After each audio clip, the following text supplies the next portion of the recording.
Everybody, new video up today. No, we are not doing automatic removal and manual transmission in it yet. That's going to be coming pretty soon, in about 2 weeks time. I'm just busy with some stuff right now, but a little bit's gone on since the last time you seen this. We had a muffler put on to make it fairly quiet. It's almost dead silent now. And that's because rules in my city have, there we go, have gotten extremely strict on modified exhausts. So there's nothing we could do about that. Anyway, long story. We have air conditioning now. It did not work before. I'll show you how we did that in a second here. This is how quiet it is.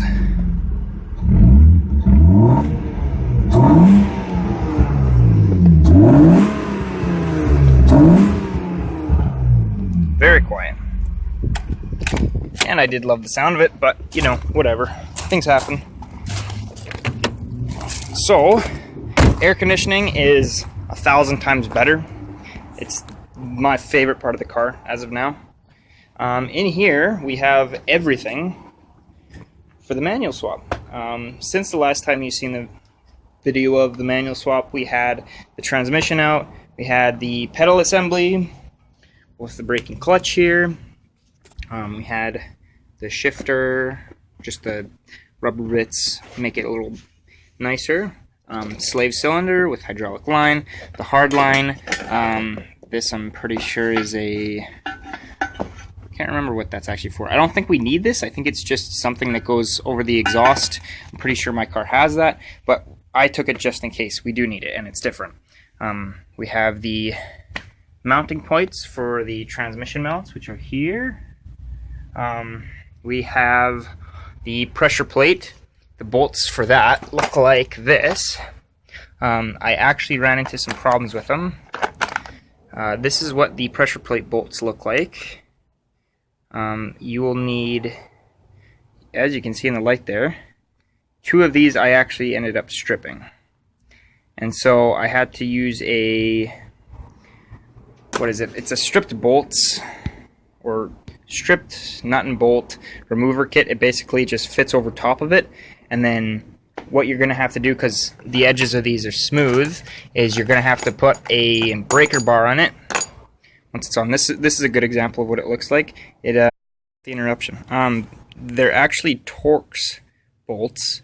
So you will need a couple different, or what are these? These are Allen bolts. Yeah, that's what you need. So you need Allen sockets that are 3/8 drive adaptable.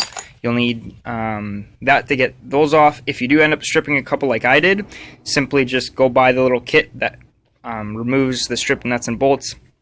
The hardware store will know what you need. You put it on there, you put a big breaker bar in, you hammer, or you get the socket onto the stripped head of the bolt that you want to remove, basically as far as you can on there, and then you put the breaker bar on it, and you basically just kick it as hard as you can from out of the car. One swift kick, make sure it's straight so you don't bend the socket sideways and you screw it up even more, but you basically put that on straight, put your breaker bar on, kick it with all your force, one big movement, it should break loose, and then you just take the breaker bar off, loosen the rest of the bolt, and we're good.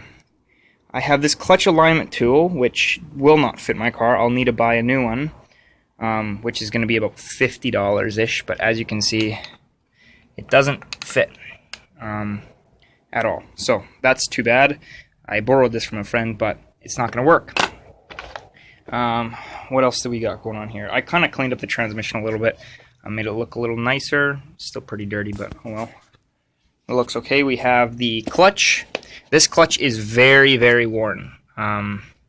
It's almost at the end of its life.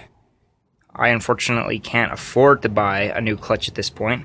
So when this goes in, it's probably only going to last a couple more months. And then we'll need to replace it, which is going to suck, but what can you do? The mass flywheel is kind of a tricky thing. Very easy to remove though.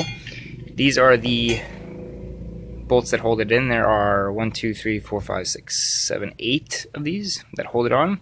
And the easiest way to get these off, because you could put a big wrench on the front of the crankshaft and then you basically just hold this in place, because this is going to want to spin and it's going to rotate when you try to take these off. They're torqued too high to just boot it. Be ghetto. I just contacted somebody in my town, borrowed an electric impact gun since that was the most convenient, and I didn't have an air compressor on hand. But it's easier to just get an impact gun, either air compressor powered. You can use the electric ones even though they're a little cheaper, but these are torqued on enough that it's impossible. This is the socket you're going to need. This is a, what is it, 3/4 drive with a, I think this is, yeah, this is 3/8. And you'll need an adapter for thing. 3/4 drive socket. That's what you'll need to remove these. It's a little loose, but you know what, it worked for me. So anyways, that's the 3 parts that were added to the group after the transmission and the last part 3 video. This will just be like a little update video. This is what you'll also want to grab off the car. It's basically just a little metal flex plate that fits onto the car like, wait, how does it go? Like that. And then, yeah. Or, wait, no. It's a little different than that. It's like that, yeah. And grab that. You'll need to want that. You need to want, yeah, that sounded right. No. But basically, that's what's going on. It's going to be about a couple weeks, about 2 weeks, I want to say, before I'm able to jack up the E36 and get working on it. But that's basically what's going on. Still have the straight pipes in case one day the government decides that that rule is not necessary and I could slap it back on. But anyways, hope you enjoyed the little update. I'll keep you informed, and I'll probably have a video back up in about 2.5 weeks time, so stay tuned. We'll see you then.